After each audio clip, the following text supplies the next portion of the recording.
Wow, fantastic! Today we will discuss about obligation, prohibition, and suggestion with Ma'am Dwi Rahmawati, our guest teacher. Kayaknya kalian bakal bosen nih kalau terus-terusan sama Miss Afifah. Oleh karena itu, Miss Afifah datengin guru tamu dari SMPN 24 Malang. Kayaknya bakal seru banget kali ini.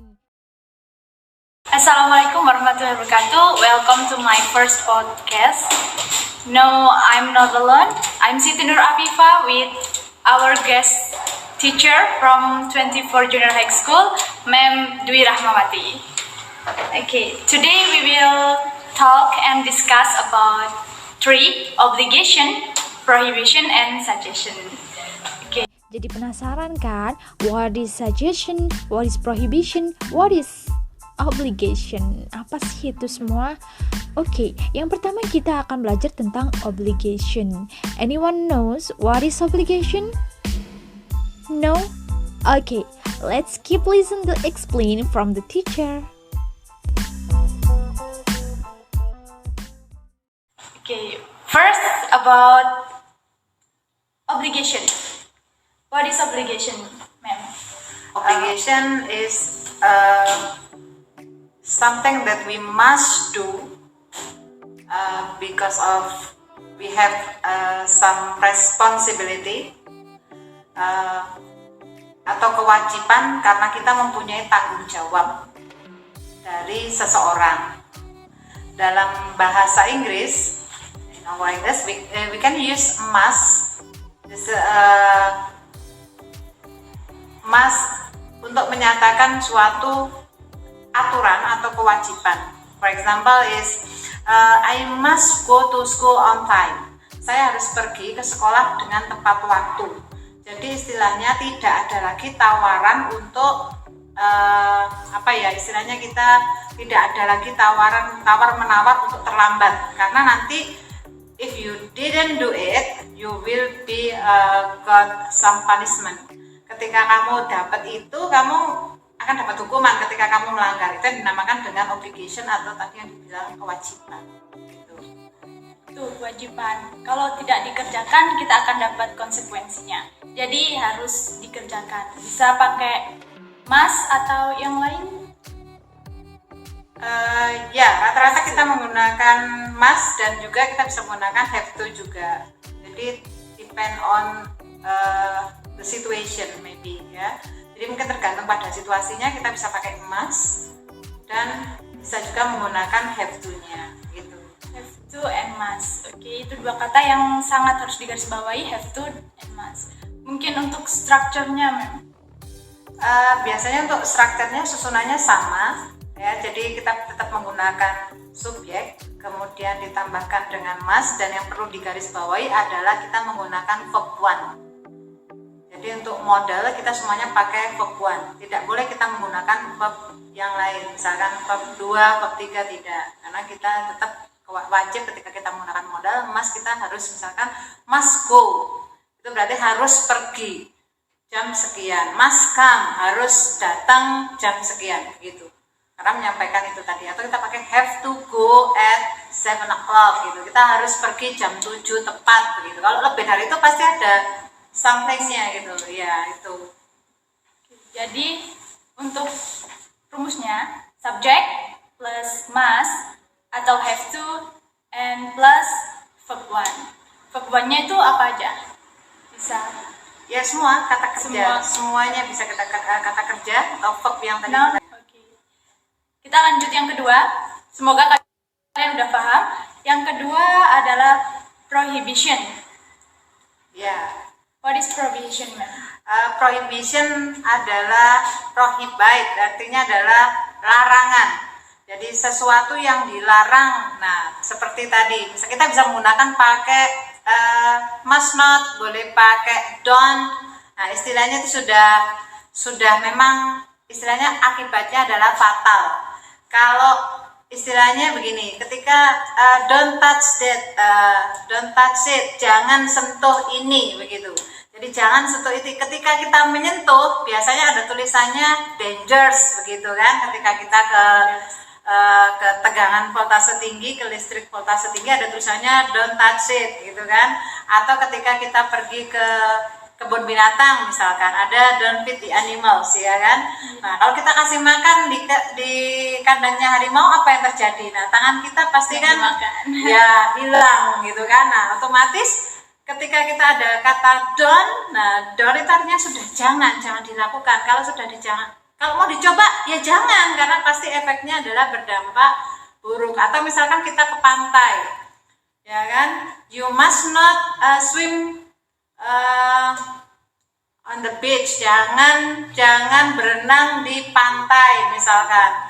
Nah kalau kita tetap melanggar, kita terkena gelombang, nah itu konsekuensi yang kita akan peroleh. Jadi istilahnya jangan sampai melanggar sesuatu yang sudah dilarang. Bahkan biasanya ada tertulis di beberapa tempat. Atau misalkan kita di perpustakaan, ya kan, jangan banyak bicara atau jangan berbicara, begitu kan? Atau silent please boleh. Jadi ada dua caranya untuk menyampaikan atau untuk menyampaikan larangan ini. Jadi misalkan yang pertama kita bisa menggunakan kata don't tadi. Langsung don't, istilahnya tambahkan dengan verb 1. Don't touch it, ya. Don't feed the animals, ya kan, dan sebagainya. Ada juga yang kedua adalah kita menggunakan kata no. Kalau no kita pakai verbnya verb ing. No smoking. Nah, berarti kan tidak boleh merokok, begitu kan. Nah, kemudian bisa juga kita menggunakan tadi must not. You must not speak in Indonesia. Misalkan kita ada di areanya di sastra Inggris atau English area, jadi kita nggak boleh bicara bahasa Indonesia supaya kita lebih berkembang atau bagaimana.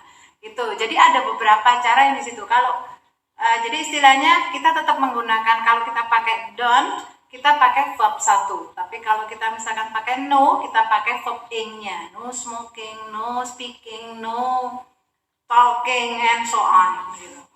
Oke, jadi kita strukturnya sama sih, hampir sama seperti yang sebelumnya. Hanya saja ada kalau no kita pakai verb ing, dan yang tadi sama ya, subject must not atau do not. Ya. Oke. Ya. Sama terus dikasih verb 1. Ya, betul. Oke, kita lanjut yang ketiga, ada suggestion. Nah, suggestion ini berbeda nih dari sebelumnya. Karena no obligation ya. Suggestion itu apa? Semacam kayak pilihan, semacam kayak suggest atau saran. Nah, ketika kita melihat sesuatu, apa yang harus lebih baik kita lakukan? Lebih ke arah yang positif. Nah, jadi misalkan begini, ketika kita akan mengerjakan atau kita akan mengerjakan ujian karena jelang waktunya ujian, nah kan ada saran yang dimasukkan di situ. Jadi you should, begitu kan? Kamu seharusnya, gitu kan? Study hard for final exam.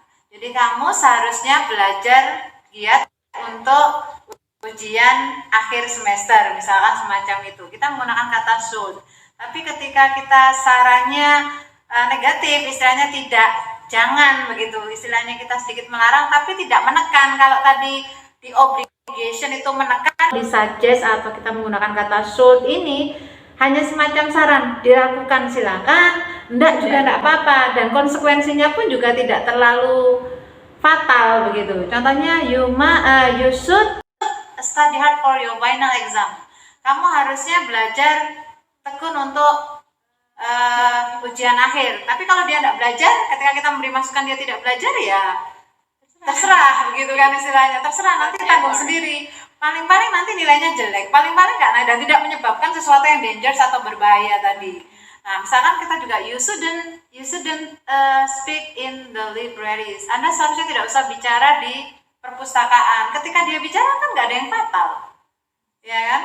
Nggak ada yang fatal. Jadi istilahnya itu semacam kayak saran. Kamu kalau mau mengerjakan silakan, kalau tidak mau ya tidak apa-apa, karena itu adalah saran dari saya. Depend on the person, lebih pada tergantung pada orangnya, mau tidak menerima sarannya, begitu. Jadi istilahnya kalau suggest itu tidak ada tekanan sama sekali. Nah, sama juga kita untuk model itu kita pakai verb 1 semua.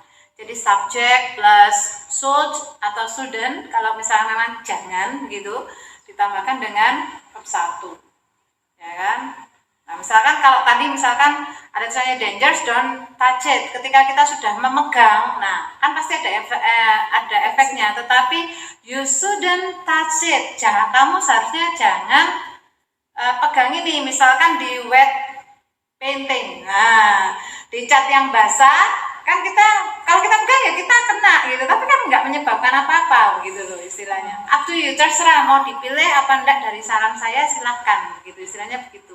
Jadi itu perbedaan antara obligation, prohibition, dan suggest tadi gitu. Okay, jadi suggestion itu only giving suggest, you can do it or you can do it, it's whatever, but up to you gitu. Mungkin itu saja hari ini. Ada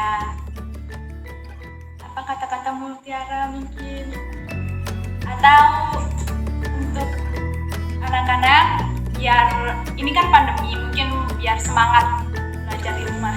Okay, for pandemic and COVID-19, we use some model ya. So you must stay at home. You must keep cleaning on your environment. Tetap jaga kebersihan di lingkungan. Nah, stay healthy, stay at home, and stay happy. I think that's my suggestion for pandemic in COVID-19. If you out of your home, wear your mask, okay, and use hand sanitizer. Okay, that's for all for us. Wassalamualaikum warahmatullahi wabarakatuh. Thank you, Ma'am Dwi. Okay, goodbye. Bye. Wow, that's so awesome. What do you think now? I think all of you understand well because the explanation from Ma'am Dwi Rahmawati was complicated with the meaning, characteristic, structure, till the example. Sehat-sehat terus ya kalian, tetap jaga kesehatan di musim pandemi ini. Thank you for watching my video. See you next time. Bye bye and wassalamualaikum warahmatullahi wabarakatuh. She'll feed me grapes, she look like a race. Come on, spin it.